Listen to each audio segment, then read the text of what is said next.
ધોરાજીમાં પાણી માટે હાહાકાર પોકારી ઉઠ્યા છે લોકો। ભર ઉનાળે પીવાનું પાણી ન મળતા સ્થાનિકોમાં ભારે રોષ છે।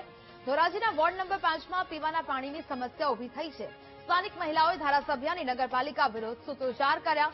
10 દિવસથી પીવાનું પાણી ન અપાતું હોવાનો સ્થાનિકોએ આરોપ લગાવ્યો છે।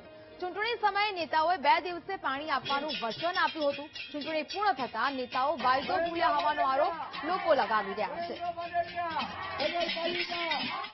ધોરાજી ગામમાં 5 નંબર વોર્ડમાં 8 દિવસથી પાણી નથી આવ્યું, તો કઈક તો સુધરાઈ સભ્ય કે ધારાસભ્યને જોવું પડે કે નહીં કે ક્યારે પાણી આ કેટલા દિવસે આવ્યું છે, અમારે પીવાનું પાણી ભરવા ક્યાં જવું? આવા ઉનાળામાં કાળઝાળ ગરમીમાં માણસો એમના માયલા જાય ને તો ચક્કર આવી જતા હોય, તો અમારે પાણી ક્યાંથી ગોતવું?